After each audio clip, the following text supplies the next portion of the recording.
আজকে আমার নিবেদনে কবি রতনতনু ঘাটের লেখা পাপানের প্রশ্ন। স্কুলে আজ রেজাল্ট দেবে, ব্যস্ত গোটা বাড়ি, খাঁচার পোষা ময়নাটাও করে নিয়া জারি।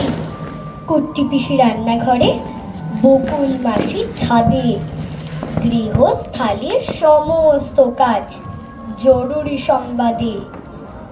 অফিস থেকে বাবার ফোনে জড়িয়ে আছে ভয়, মা দাঁড়িয়ে রঙিন ছাতায়, দুপাশে সংশয়। স্কুলের গেটে স্বপ্নেরা চুপ, উথাল পাথাল ঢেউ, গাছ ভর্তি বকুলেরা দেখেছে কেউ কেউ। এমন সময় ঢং ঢং ঢং ছড়িয়ে পড়ে ছুটি, রেজাল্ট হাতে বিদ্যেবানরা কোথাও খুনসুটি। দূরের থেকে কে চেঁচায় পাপান, আমি সেকেন্ড ক্লাসে।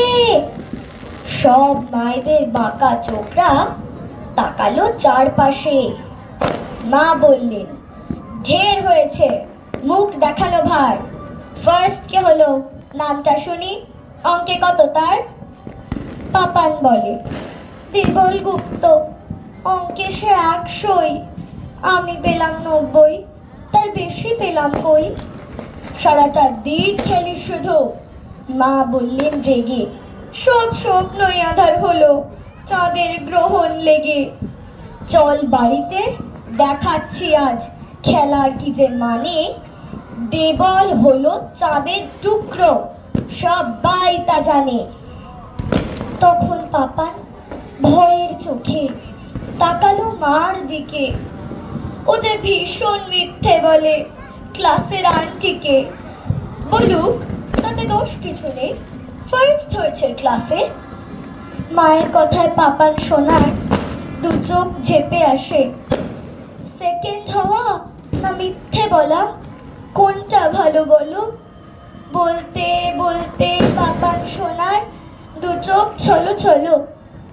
মুখের ওপর উত্তর দিস? মা বললেন, একই, খুব শিখেছিস কথা, আজকে বাবা আসুক দেখি। মায়ের কাছে জবাব পায়নি, দু চোখ ভেসে নদী। ছোট্ট পাপান মঞ্চে উঠে প্রশ্ন করে যদি, বলুন সবাই, মঞ্চে পাপান মুখখানা যে কালো, সেকেন্ড হওয়া না মিথ্যে বলা, কোনটা বেশি ভালো? নমস্কার। ধন্যবাদ অরিত্রী, খুব সুন্দর আবৃত্তি।